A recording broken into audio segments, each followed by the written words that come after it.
Hello everyone, I am Priyanka and welcome back to the bio calling. So आज हम ASRB net agriculture biotechnology के जो हम last वाली unit molecular markers and genomics के questions कर रहे थे।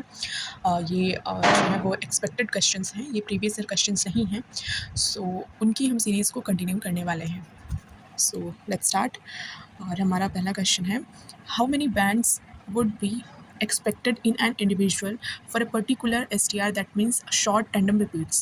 शॉर्ट tandem repeats क्या होते हैं कि जैसे मैंने आपको बताया था कि ये जीनोम है, जीनोम में मॉलिक्यूलर मार्कर होते हैं, तो ये भी STR भी जो है वो एक तरह का मॉलिक्यूलर मार्कर ही होता है। तो इसको हम शॉर्ट STR मतलब कि शॉर्ट टैंडम रिपीट, यानी कि इनका जो सीक्वेंस होता है वो बहुत शॉर्ट होता है, यानी कि 4 या 5 बेसिस का होता है। जैसे ये हो गया, ठीक है। अब यही जो है सेम चीज़ जो है वो यहाँ पे भी होगी। अब ये कई जगह जो है वो प्रेजेंट होगी, क्योंकि मॉलिक्यूलर मार्कर का काम ये होता है कि वो जो है वो यूनिफॉर्मली जो है वो प्रेजेंट होता है थ्रू आउट द जीनोम। तो ये इसको शॉर्ट एंड रिपीट्स कहते हैं। सो इसमें क्वेश्चन पूछा गया है कि कितने बैंड्स जो हैं वो एक्सपेक्ट किए जा सकते हैं एक इंडिविजुअल में for a particular STR locus. Okay, तो इसका जो करेक्ट ऑप्शन है वो है option number B, that is 2 जो है वो बैंड एक्सपेक्ट किए जा सकते हैं। नेक्स्ट क्वेश्चन है, RFLP markers are useful for restriction, fragment, length, polymorphism marker जो होते हैं वो किसके लिए यूज़फुल है। तो ये जो क्वेश्चन है ये आपने अगर प्रीवियस वीडियो देखी है या फिर आपने अगर मॉलिक्यूलर मार्कर्स के बारे में पढ़ा है तो आप आसानी से इसका आंसर दे सकते हैं। दैट इज़ ये ऑल ऑफ द अबव इसका आंसर होगा, क्योंकि मार्कर असिस्टेड सिलेक्शन के लिए भी यूज़फुल होता है ये, और लिंकेज मैपिंग के लिए भी ये यूज़फुल होता है। और इस टाइम इवोल्यूशनरी रिलेशनशिप, जो इवोल्यूशनरी रिलेशनशिप होते हैं, जैसे कि हम ह्यूमन्स हैं तो हमारे कुछ कैरेक्टरिस्टिक जो हैं वो और भी जो है वो एनिमल से मिलते हैं। तो इनमें मतलब हम कैसे इवॉल्व हुए हैं, हमारे पहले क्या कैरेक्टरिस्टिक थे, किन से हमारे कैरेक्टरिस्टिक मिलते हैं। जैसे मैमल्स, हम लोग मैमल्स हैं, तो कुछ मैमल्स हमसे डिफरेंट क्यों हैं और कुछ मिलते क्यों हैं, कुछ मतलब कैरेक्टर्स उनसे मिलते क्यों हैं। तो इन सब चीज़ों की स्टडी जो है वो RFLP मार्कर के थ्रू की जा सकती है। सो नेक्स्ट क्वेश्चन है, RFLP marker are useful for which of the following purposes. So वही क्वेश्चन है, थोड़ा सा मुझे लगता है मिस टाइप तो नहीं हुआ है, ये क्वेश्चन 2 बार हो गया है, इसकी बस लैंग्वेज चेंज है। Marker assisted selection, linkage mapping, evolutionary studies, ये सारे जो हैं ये सही है। तो इसका जो करेक्ट ऑप्शन होगा वो होगा option number D. Next question है, which of the following statement is correct about RAPD markers. अभी RFLP के बारे में पूछा गया था, अब RAPD के बारे में पूछा गया कि इसमें कौन सा करेक्ट ऑप्शन है RAPD मार्कर्स के लिए। सो इसका जो करेक्ट ऑप्शन है वो है option number D, that is all of the above. So RAPD has several modified version. RAPD के पास सेवरल मॉडिफाइड वर्जन्स होते हैं। मॉडिफाइड वर्जन का मतलब होता है, जैसे कि एक बहुत ही सिंपल एग्जांपल लूँ और बहुत ही अपडेटेड एग्जांपल लूँ, तो जैसे आप आईफोन इस समय बहुत ट्रेंड में चल रहा है, तो आईफोन 12, 13, 14, 15 प्रो और पता नहीं कहाँ कहाँ तक आए हुए हैं। तो उस ये जो है ये एक दूसरे के मॉडिफाइड वर्जन है, यानी कि उसमें कुछ अच्छी चीज़ें ऐड हुई हैं और हो सकता है कि कुछ बुरी चीज़ें भी, मतलब कि कुछ कमियाँ भी हों उसमें, कुछ अच्छाइयाँ भी हों। तो वैसे ही RAPD के बहुत सारे वर्जन्स हैं, मॉडिफाइड वर्जन्स।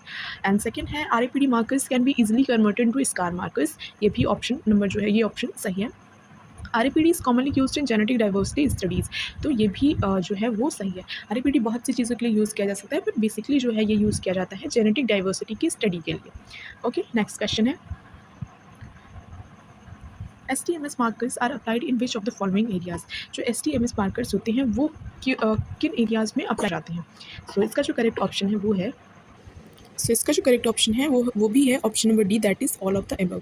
कि मैंने ज़्यादातर क्वेश्चन जो हैं वो ऑल ऑफ द अबव करके रखे हुए हैं, क्योंकि इससे क्या होता है कि आपको पता चलता है कि इनमें ये चीज़ें भी हैं। अगर मैं एक कोई ऑप्शन रखूँगी तो आपको पता नहीं चल पाएगा कि इसके और क्या काम हो सकते हैं, क्योंकि क्वेश्चन के थ्रू आप बस इतना ही समझ पाएंगे। तो इसलिए फिर मैंने ज़्यादा से जो है उसके फंक्शंस रखे हैं या फिर जो भी उसकी एरियाज़ हैं वो रखे हुए हैं, ताकि आपको ज़्यादा जो है वो नॉलेज मिल सके। सो इसमें जो है वो STMS मार्कर्स जो है वो आइडेंटिफिकेशन भी करता है जर्मप्लाज्म का, हाइब्रिड प्योरिटी टेस्टिंग भी करता है, लिंकेज मैपिंग एनालिसिस में भी हेल्पफुल होता है। सो हमारा नेक्स्ट क्वेश्चन है, which type of markers have been used to identify yellow mosaic virus resistant gene in barley. अब क्वेश्चन पूछा गया है कि बार्ले में, यानी कि जो हमारा जौ होता है उसमें जो कौन सा मार्कर है, कौन से टाइप का मार्कर है जो आइडेंटिफाई करने के लिए यूज़ किया जाता है yellow mosaic virus resistant gene को। यानी कि येलो मोज़ेक वायरस जो जिससे येलो मोज़ेक वायरस जो है, जो डिजीज़ होती है उससे रेजिस्टेंट करने के लिए कौन से जीन का यूज़ किया जाता है, मतलब उससे रेजिस्टेंट जो जीन्स होती है, उसको रेजिस्टेंट करने के लिए जो जीन होती है, उसको डिटेक्ट करने के लिए कौन सा मार्कर यूज़ किया जाता है। सो इसका जो करेक्ट ऑप्शन है वो है option number C, that is both RFLP and CAPs, यानी कि कैप्स भी इसको पढ़ते हैं। सो RFLP और कैप्स जो हैं वो मॉलिक्यूलर मार्कर ऐसे हैं जिनको यूज़ कर सकते हैं हम yellow mosaic virus resistant gene को आइडेंटिफाई करने के लिए। और yellow mosaic virus resistant genes का नाम क्या है? RYML एंड यहाँ पे फर्स्ट होना चाहिए, RYM first and RYM5 in barley. Okay, next question है हमारा, which marker system has been use to map powdery mildew resistant gene, जो कि होता है PM एंड प्यूरा इन वीट। अब इसमें पूछा गया है कि जो वीट होती है उसमें जो पाउडरी मिल्ड्यू डिजीज़ होती है उसको रेस्ट्रिक्ट जो जीन करती है उसको डिटेक्ट करने के लिए कौन सा मार्कर यूज़ किया जाता है। तो इसका करेक्ट ऑप्शन है, इसका जो करेक्ट ऑप्शन है वो है option number A, that is, इसका जो करेक्ट ऑप्शन है वो है option number A, that is RFLP. Okay, next question, which of the following statements about caps marker is incorrect. अब कैप्स मार्कर के बारे में कौन सा जो स्टेटमेंट है, इसमें 4 स्टेटमेंट दिए हुए हैं, तो इसमें कौन सा स्टेटमेंट है जो इनकरेक्ट है वो आपको बताना है। सो इसका करेक्ट ऑप्शन है, सॉरी इनकरेक्ट बताना है, यहाँ पे करेक्ट नहीं बताना है, यहाँ पे इनकरेक्ट बताना है कि कैप्स मार्कर के बारे में कौन सा जो ऑप्शन है वो इनकरेक्ट है, कौन सा स्टेटमेंट। तो इसका जो करेक्ट ऑप्शन है वो है CAPS markers are dominant in nature. That is, ये डोमिनेंट नहीं होते। डोमिनेंट का मतलब क्या होता है कि जो दोनों के कैरेक्टर शो करते हैं, यानी कि पेरेंट 1 के और पेरेंट 2 के दोनों के कैरेक्टर अगर शो कर रहा है कोई भी मॉलिक्यूलर मार्कर है, तो वो जो है वो डोमिनेंट होता है। और जो सिर्फ एक के ही कैरेक्टर शो कर रहा होता है वो को डोमिनेंट कह सकते हैं। ओके, वो को डोमिनेंट होता है। सो जैसे कैरेक्टर शो करने का मतलब क्या होता है कि जैसे यहाँ पे ये एक हमने जो है वो मॉलिक्यूलर मार्कर की हम टेस्टिंग कर रहे हैं, मतलब मॉलिक्यूलर मार्कर हम यूज़ कर रहे हैं और हमने फ्रेगमेंट्स बनाए, तो उसको जब हम लोड करते हैं लोडर में और इलेक्ट्रोफोरेसिस कराते हैं, तो वहाँ पे हमें कुछ बैंड्स मिलते हैं। जैसे मान लो ये पेरेंट 1 हो गया और ये हमारा पेरेंट 2 हो गया। सो मान लो अगर पेरेंट 1 ये हो गया, पेरेंट 2 ये हो गया, अब इसके बैंड्स यहाँ बने हैं, इसके बैंड्स यहाँ बने हैं, इसके बैंड्स यहाँ बने हैं। अब ये जो हमारा रिज़ल्ट होगा, यहाँ पे एक और रिज़ल्ट आएगा, तो जो मॉलिक्यूलर मार्कर का रिज़ल्ट होगा, तो वो जो रिज़ल्ट आएगा, तो इसमें अगर यहाँ पे बैंड शो हो रहा है तो हमको नहीं पता चलेगा कि जो है कि ये पेरेंट 1 का है या पेरेंट 2 का है, क्योंकि दोनों में है तो हमको ये नहीं पता चलेगा। लेकिन अगर यहाँ ये जो पेरेंट 1 का है, अगर ये बैंड यहाँ शो हो रहा है, तो हम क्या समझेंगे कि यहाँ पे ये पेरेंट 1 का बैंड है, यानी कि ये डोमिनेंट है। ओके, तो ये को डोमिनेंट होते हैं, यानी कि इसमें पता नहीं चल पाता है। ओके, नेक्स्ट क्वेश्चन है हमारा, विच of the following marker systems is also found in human DNA। कौन सा मार्कर सिस्टम जो है वो ह्यूमन DNA में भी पाया जाता है। सो इसका जो करेक्ट ऑप्शन है वो है, इसका करेक्ट ऑप्शन जो है वो है STS, यानी कि जो STS है वो ह्यूमन DNA में भी ये जो मार्कर है वो पाया जाता है। ओके, नेक्स्ट क्वेश्चन है हमारा, the DNA marker technique that amplifies specific alleles or DNA sequences at the same locus by designing one or both primer is known as। इसमें क्वेश्चन पूछा गया है कि वो कौन सी DNA मार्कर की टेक्निक है जो कि एम्पलीफाई करती है, यानी कि एम्पलीफाई का मतलब क्या होता है कि किसी चीज़ के जो है क्वांटिटी को बढ़ा देना, यानी कि DNA जैसे आप PCR पढ़ते हैं तो उसमें एम्पलीफिकेशन ही होता है। PCR को एम्पलीफिकेशन, उसमें जो DNA का कंटेंट या फिर जो भी हम जीनोम ले रहे हैं, जेनेटिक मटेरियल ले रहे हैं, उसको हम इंक्रीज़ कर रहे हैं। ठीक है, तो एम्पलीफाइज स्पेसिफिक एलील्स और DNA sequences at the same locus by designing one or both primers is known as. तो इसका जो करेक्ट ऑप्शन होगा वो है ऑप्शन नंबर, इसका जो करेक्ट ऑप्शन है वो है option number A, that is ASPCR। सो इसमें मैंने जो है वो एक्सप्लेनेशन भी ऐड करी है क्वेश्चंस में, इस क्वेश्चन के बाद, मतलब कि इस क्वेश्चन में भी मैंने एक्सप्लेनेशन ऐड करी है, क्योंकि मुझे लगता है कि जिस हिसाब से आपके पास टाइम कम है, तो अगर आप क्वेश्चंस पढ़ेंगे उसके साथ आपको एक्सप्लेनेशन भी मिल जाएगा, तो ये आपके लिए ज़्यादा हेल्पफुल होगा। तो आपको मैं इसका एक्सप्लेनेशन दिखा देती हूँ, एक सेकेंड।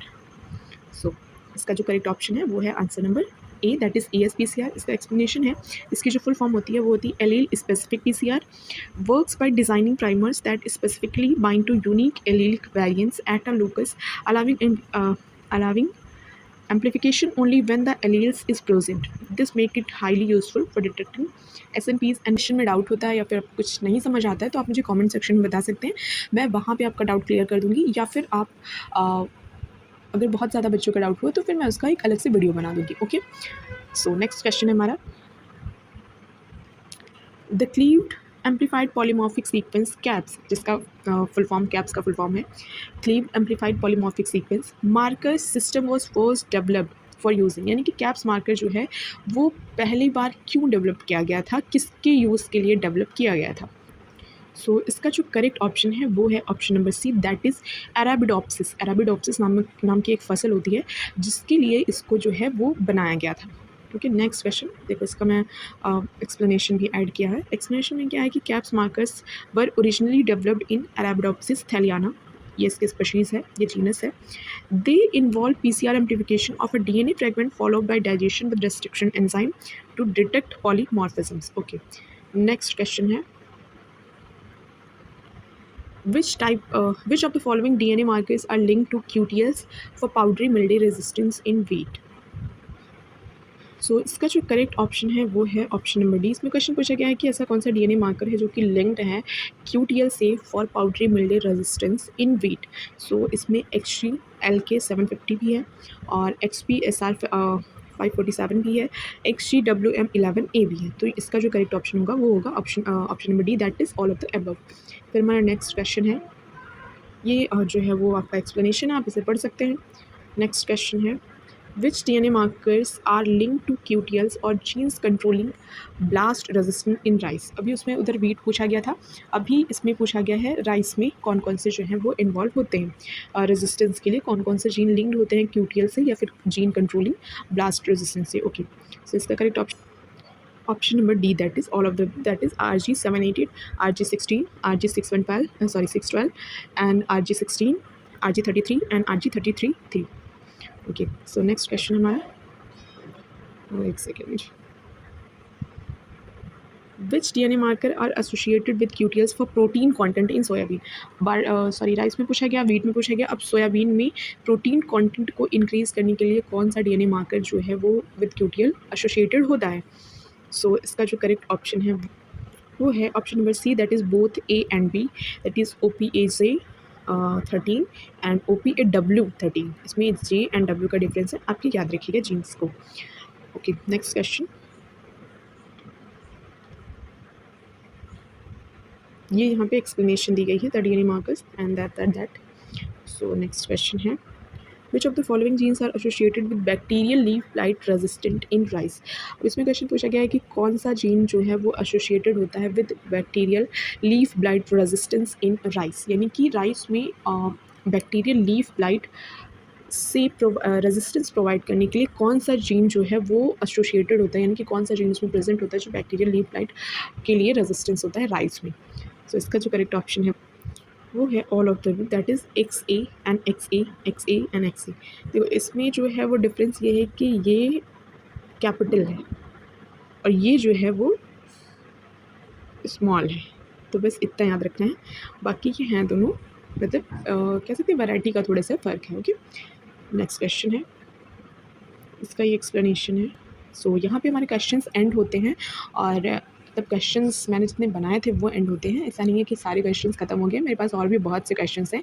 सो आप मुझे बताइएगा कि आपको कैसा पैटर्न चाहिए, यानी कि आपको जो है वो एक्सप्लेनेशन भी साथ में चाहिए, ऐसा वाला पैटर्न चाहिए कि आपको सिर्फ और सिर्फ आंसर चाहिए, कि बस आंसर क्वेश्चन देखा और आंसर टिक किया बस हो गया। सो आपको कैसा वीडियो चाहिए, आपको कैसा मतलब ज़्यादा यूज़फुल लगा, सो आप मुझे कमेंट सेक्शन में बता सकते हैं। और लाइक कमेंट शेयर करिए अगर आपको वीडियो और उसका कंटेंट पसंद आ रहा है, अगर आपको मेरी मेहनत लग रही है कि हाँ मैं कुछ मेहनत करी हूँ। एंड ऐसे ही वीडियोस के लिए आप मेरे चैनल को सब्सक्राइब कर सकते हैं, अपने दोस्तों तक शेयर कर सकते हैं जिनको ASRB नेट का एग्ज़ाम देना है। So thank you so much और मिलते हैं नेक्स्ट वीडियो में। और हाँ, जो है इसकी जो PDF है, तो जब मैं इसकी सीरीज़ मतलब ख़त्म कर लूँगी, इसके कुछ क्वेश्चंस और बाकी हैं, तो जब उन क्वेश्चंस को मैं कंप्लीट कर लूँगी तो मैं सारी जो क्वेश्चंस हैं उनकी PDF एक साथ प्रोवाइड कर दूँगी आपको, जिससे आपको अलग अलग PDFs जो है वो डाउनलोड करने की ज़रूरत नहीं पड़ेगी और ये मैं जल्दी से जल्दी कर लूँगी। Okay, so thank you so much और मिलते हैं नेक्स्ट वीडियो में। तब तक आप अपना ख्याल रखिए और अपनी तैयारी को एकदम अनंत तक पहुँचा दीजिए। Thank you so much.